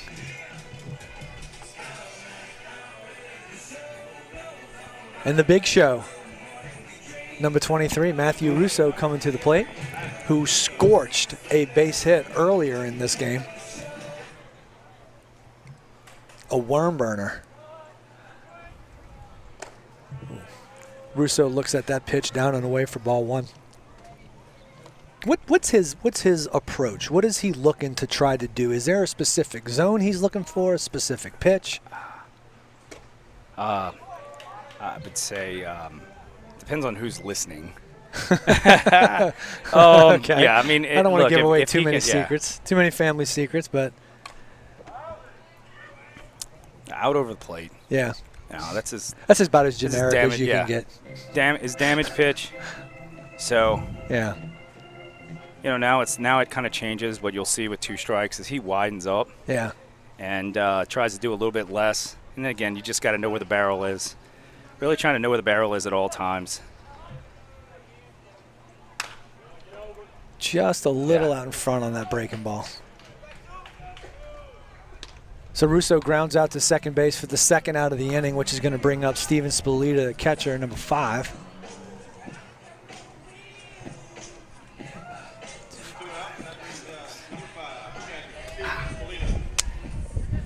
Just a little out in front. Yeah, it was. I was just trying to figure out. I mean, he might come back, but we had I'll not say. He was looking for Spalita with a deep drive to left field. So left fielder is going to come up with it. He was looking for 3 hits in game 2. Oh, that was the thing. That was the thing. Yeah. So that's what we were looking at here when he looked at me and. Oh, gotcha. Yeah. So Spalita lines out to left field to end the inning in the the bottom half of the 5th inning right there. So we're going to head to the top of the 6th inning with the score 3-1 Wolves, and we will be right back.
Sherwood.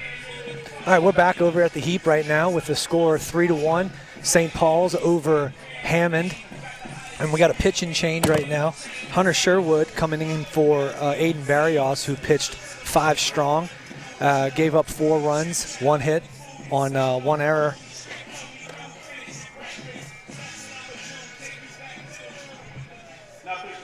Made it through 3. Yeah. And coming to the plate right now for Hammond will be number 7, Connor Graham, who has accounted for the only Hammond run thus far with a deep drive to left field earlier. It was a bomb. He got the head out on that one. So let's see what Sherwood can do here.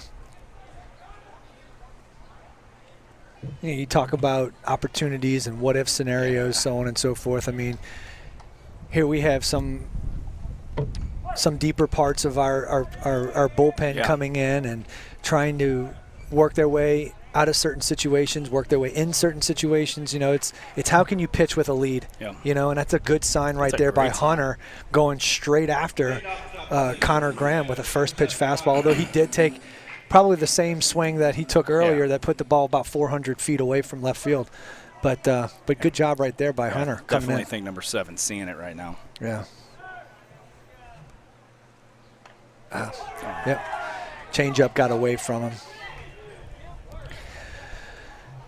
You know, but at the end of the day, I know we don't want to put people on base, but if there's a guy that's – if there's a ball that gets away Yeah. from somebody, nothing against 7, but he did pimp the home run. I'm Yeah, not saying that was done, but Yeah, there's no. a little bit of It's baseball karma there. Probably not going to be doing that in a 2-run ball game with the leadoff hitter, but sometimes the game has a way of working its way back around.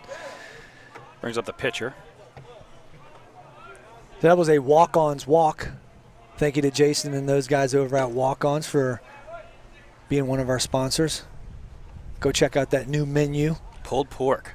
Oh yeah, the pulled pork nachos. Pulled pork nachos. The ribeye. I feel like Mike Arnold the ribeye right now. sandwich. Yeah. So Sherwood misses down with ball 1. Comes set to Parise. Quick move over to first base. Has Graham diving back. Getting a little dirty over there. So 1 ball, no strikes, no outs to Parise.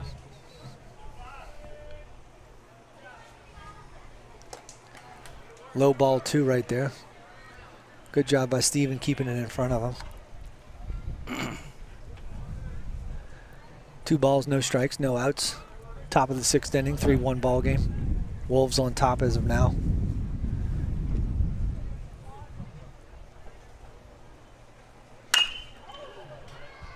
Soft liner to right field, and Barrios, who has gone from the mound to right field, comes up with it for the first out of the inning, which is going to bring up the catcher, Tylen Moore.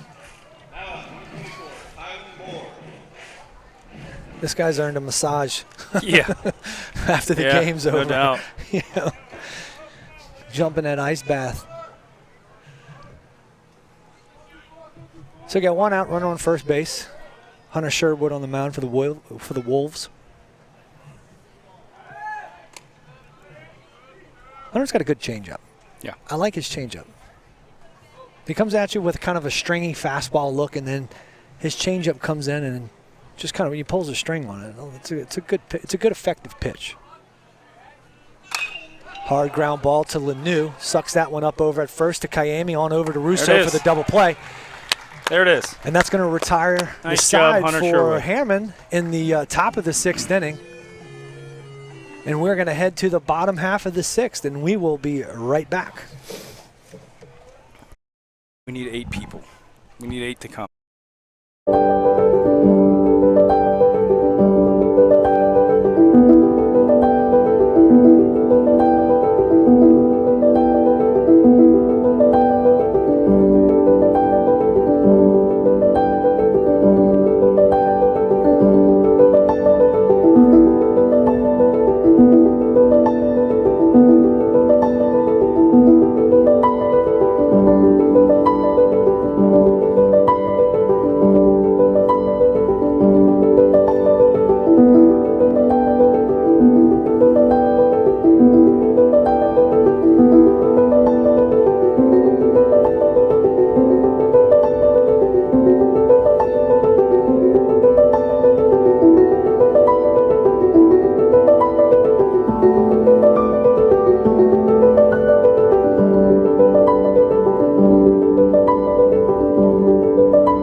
we're back here in the bottom of the 6th. Wolves up 3-1 in the second game of this. We're going to call it a series. Can you call 2 games a series, by the way? You know, I don't know. I think we're gonna do it right now. We'll say a 2-game set. So it'll be doubleheader. It's 2 really 2 nice days, favorable conditions, nice crowd. Got Brian Lee up. He's had his first high school home run, right, in the first game. Beautiful ball hit to right field for a 3-run shot. Yeah. And how do you reward the rook? Game 2. Yep. Lay one down. That's right. Right? Beautiful. So.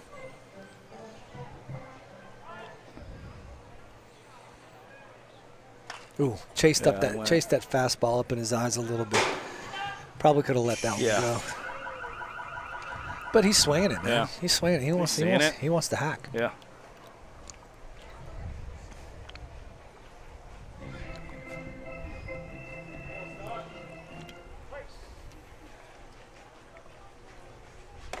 Better leave it alone the second time. Yep. Fastball misses for ball 2. Yeah. Got a 21 count here. Number 17, Brian Lee. And just kind of flipped the bat out there, and it's a pretty far drive for just throwing his hands out at the ball. So fly out to center field is going to do it for Lee, and that's going to bring up the number 1 stunner, number 22, Hunter Koras. The number 1 stunner. For you guys that can't hear the audio in the background, that's his walkout music. I've been asking him to put the number 1 stunner on for the last 3 years.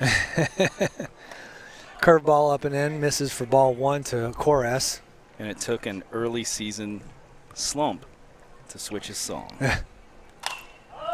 High fastball, fly ball up in the air. Looks like, oh goodness. Moore comes up with it, but at the cost of landing directly on his back. Yeah, he kind of did one of those like Nestea commercials, man. He just fell back, knocked the wind out of him. Cooper letting him know, good Cooper job. Gave him a shout out. He's like, hey, man, I can respect that. You know, one catcher to another. Yeah. It's a tough ball.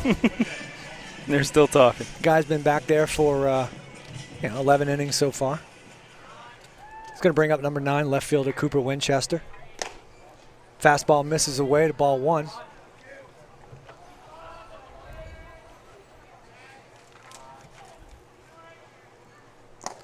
Carter told me the other day he's so happy that his big brother likes him so much that he went to go use his number on his uniform. Nice. So it's a shout out to Carter. Yeah. Went after it. Hey, he had his Winchester first double. With the swing. Had his first high school double. Game 1. He's excited about that. Yeah. 31. Fastball away, misses. Bring the count to 3-1. His first high school double. Did not have his first hit by pitch, by the way. He got his, I think, 13th. Yeah, something like that. Fly out to center field. It's his second fly out to center field. That's going to end the inning. That's coming down to this. It's going to do it for the Wolves in the bottom half of the 6th inning. And we will be back with the top half of the 7th right after this.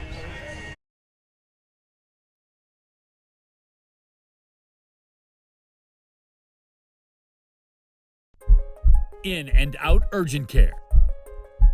Serving our community with rapid COVID testing, flu shots, DOT CDL physicals, treatment for allergies, rashes, cuts, cough, and cold, and state-of-the-art on-site x-ray. Visit any of our 4 locations 7 days a week or bring the mobile care van to your business and test up to 300 people daily. Schedule your appointment online at inandouturgentcare.com. In and Out Urgent Care and Occupational Medicine. Feel better, faster.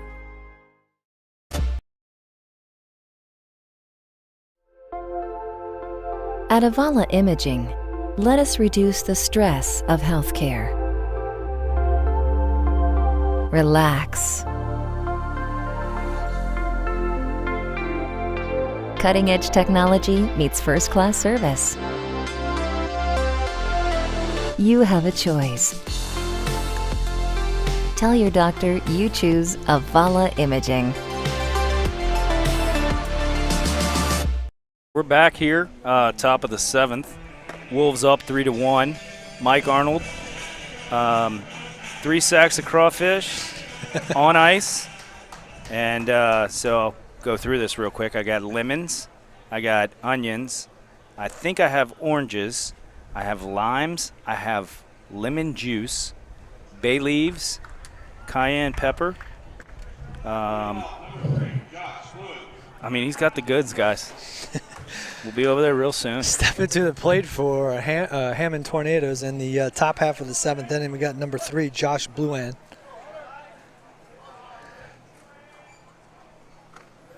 Ball down. We're still waiting to hear what's the specialty additive in the crawfish pot by Mike Arnold.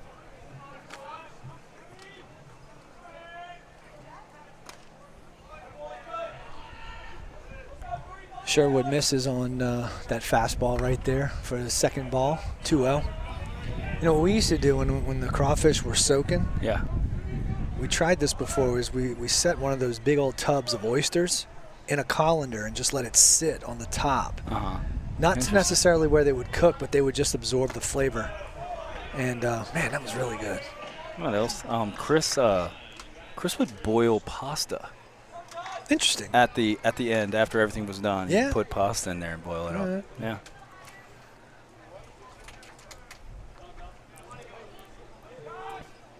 Three balls, no strikes to Bluan. Fastball. Caught the bottom half of the zone right there for strike 1. Good pitch by Hunter. Randy Corres is a big orange juice guy. Orange juice, yeah. Huh? Okay. Fastball swung through by Bluan for strike number 2. 3 balls, 2 strikes, no outs. Bo Simon, lemon concentrate.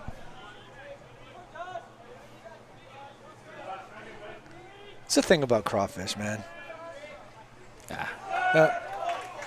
Hunter misses ball 4, down in the zone for ball 4. Kind of gets away from Spalita right there, but nothing to worry about as Bluan is just making his way to first base. So, and this is where we got to start getting a little bit locked in.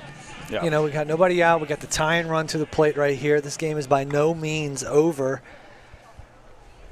We got to start, bearing down on the efficiency of everything that we're doing back here. Just going to bring up number 22, Caden Slocum.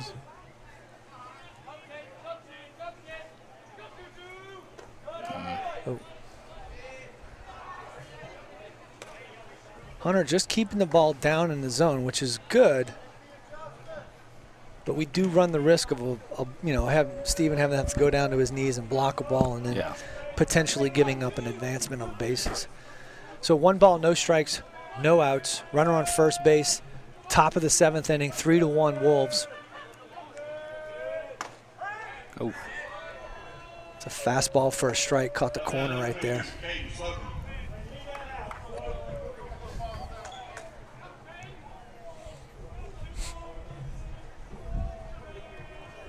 One count.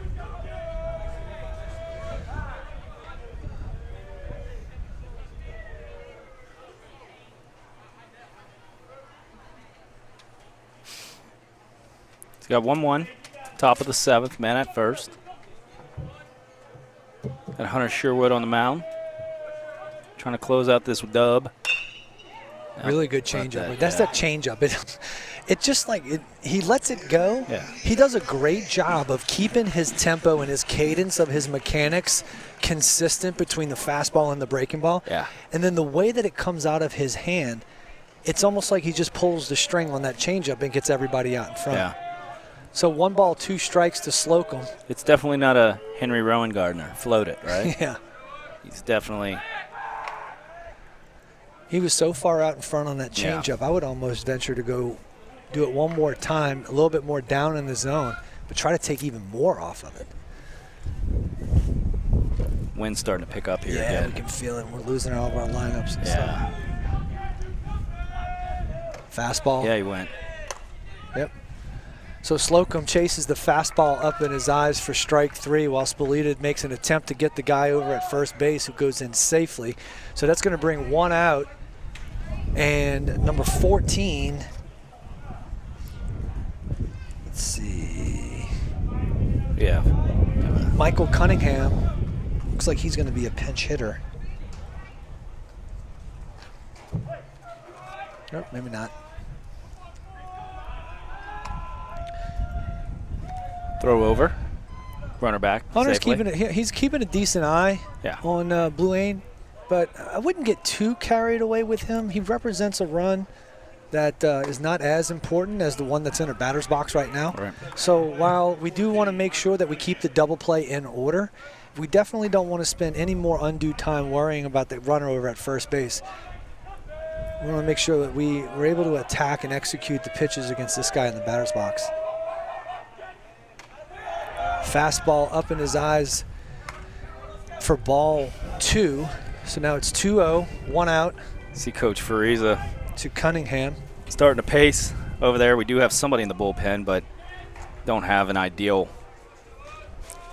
look into the back of the dugout to see who it is.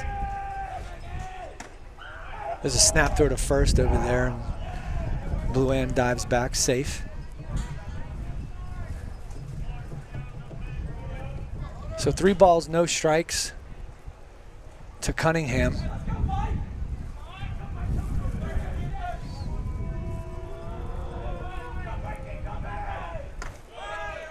Fastball. That's first strike right there. Yep. 3-1. Well, we just want to get him to where we can. Let's pitch the contact right here and take our chances and see what happens. I don't know Cunningham much, but it doesn't look like he's going to be that guy to clear the bases. There you go. Strong fastball by Sherwood with a swing and a miss by Cunningham for strike 2. So it's 3 balls, 2 strikes, 1 out. Runner on first base, 3-1 ball game. Top of the 7th inning. Sherwood on the mound for the Wolves trying to close this one out, get the save. That's a fastball that just misses off the plate. Goodness. All right, looks like we're going to have a visit to the mound, and Mick is going to bring in Fariza, the freshman, who's been pitching really well lately. And don't let his grade fool you. This kid knows what he's doing with the ball. Son of pitching coach Brad Fariza. Braden's got a really good feel for his pitches. He knows how to mix them up pretty good, so I feel pretty comfortable in this scenario. It's a good nice job by Sherwood. It's a good job by Sherwood as well, too. You know, nothing to take anything away from Hunter. Just an opportunity to come in here and bring another arm in, give the freshman a work in this situation right here. River Rock Stoneworks pitching. This is a River Rock, according to our producer Connor Russo. It's a River Rock. On it, guys. River Rock Stoneworks pitching mound visit. Shout out to Alan Bodwin, his lovely wife Cassandra Bodwin, and their boys, Drake, Brennan, and my man Ezra. Better than Ezra? Better than Ezra. Hey, he's pounding the zone. Oh yeah.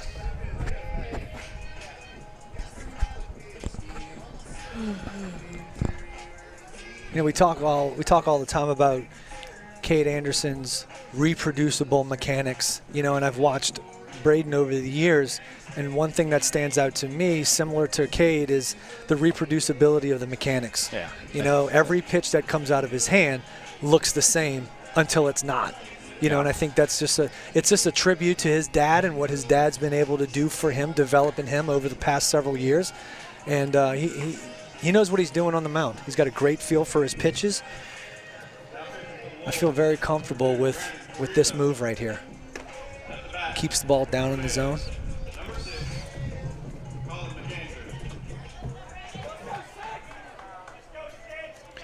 All right, so that's going to bring up number 6, Colin McAndrew. Runners on first and second, 1 out, top of the 7th inning. See if he can roll us a 2-ball right here. Wouldn't mind with a little first pitch slider action. He's going to want to be aggressive. No, and he's been aggressive all game. Yeah. He's a. First pitch fastball, good for Braden. Getting ahead, establishing an early lead in the count.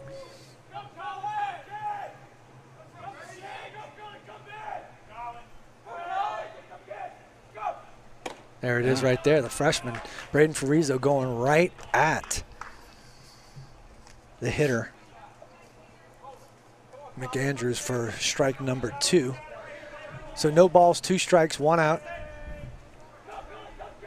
Like to see something breaking away from him, if not climbing the ladder with a fastball. Oh, got him with a fastball on the outside part of the plate for strike 3. McAndrew watches 3 pitches go by for the 2nd out of the inning. So we got runners on first and second, 2 outs, top of the 7th, and it's going to bring us to the top of the lineup with number 8, Josh Fleming. Kudos to Braden Farizo coming on the mound and throwing 3 fastballs. Not intimidated at all with the situation. That's going to be a ground ball, hot shot to Cadeland New. That should do it. Boom. And that's going to do it for out number 3 in the 7th. And the Wolves are going to take 2 away from the Hammond Tornadoes today. Final score is going to be 3-1. 3-1. Kudos to Braden Farizo, the freshman, for coming in a tough situation right there and showing a ton of poise, keeping the ball down in the zone, throwing 4 fastballs to get the save and to close out this game 2 of a doubleheader. So that's going to do it for the game right here. We're going to go to a commercial break, and then we'll be back for the St. Tammany Auctioneer postgame show. There's a place on the North Shore where children feel right at home. Our highly specialized partnership provides them the most comprehensive pediatrics. Together, we offer extensive capabilities for everything from a simple checkup to specialties like cardiology and urology. So while they have so far to go in life, all they need is right here. Auctioneer Hospital for Children at St. Tammany Parish Hospital. Advanced care for kids of all ages. There's a place on the North Shore where children feel right at home. Our highly specialized partnership provides them the most comprehensive pediatrics. Together, we offer extensive capabilities for everything from a simple checkup to specialties like cardiology and urology. So while they have so far to go in life, all they need is right here. Auctioneer Hospital for Children at St. Tammany Parish Hospital. Advanced care for kids of all ages. All right, so we're back for the St. Tammany post-game, St. Tammany Auctioneer post-game here for the doubleheader, St. Paul's versus that of Hammond. So we had game 1, we had St. Paul's. Oh, I have to back up a little bit, apologize. The producer's telling you to move. Sorry.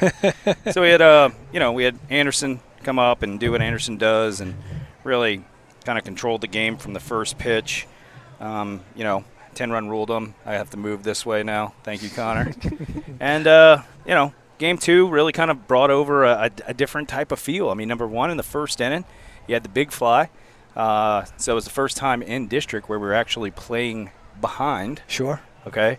And, we kind of battled back. And, did we want to see more? Yeah, I mean, we probably, there were some scenarios where there were some spots where you really kind of wanted to, pour it on. And but to get out of here and continue to learn that we can go into the bullpen, and you had Barrios do a really nice job to kind of start the game off, handed it over to Hunter Sherwood.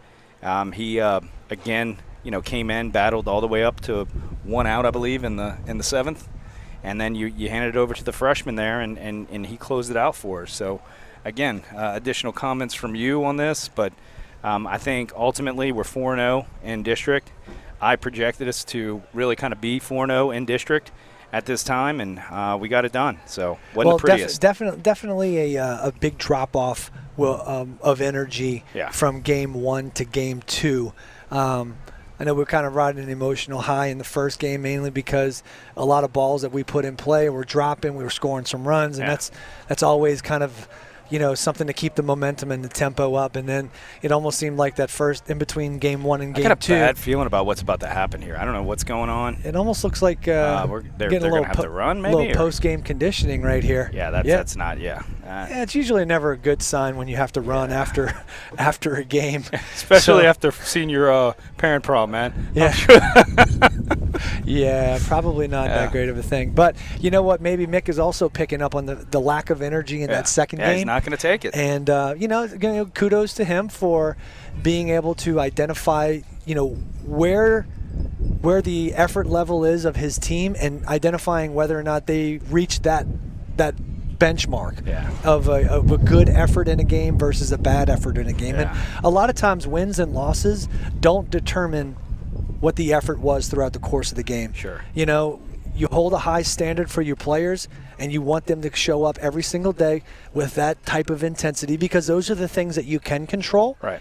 And, you know, I think Mick maybe picked up on the fact that, you know, there was a little lack of intensity from his players, and he's going to let them know that he picked up on it. But, you know, go back into the play, the gameplay. You know, we were able to execute when we needed to execute. You know, kudos to Brian Lee for getting the bunt down early on in the game.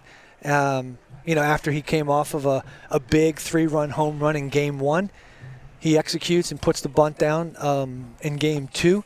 You know, so being able to go from that extreme to the other is something that you want to be able to see with all of your players.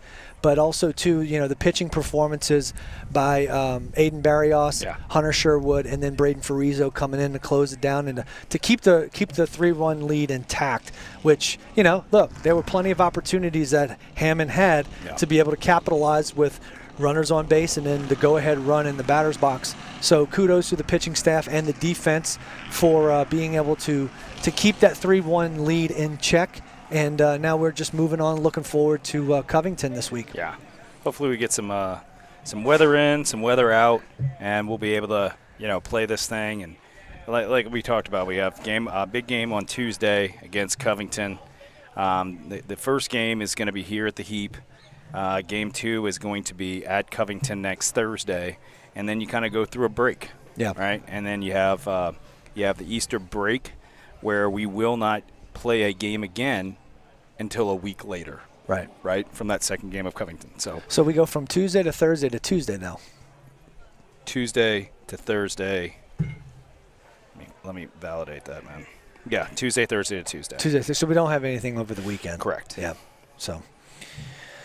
Well, that's going to wrap things up here from the St. Tammany One more thing, auction. because there were some people. All right, so it's so he goes, I'll throw some pasta in. Okay, so he Mike heard about Chris Yep. and his pasta play, but it's deer sausage, corn, carrots, asparagus, and mushrooms. Oh. Okay. Okay. So I'm going to call that the medley.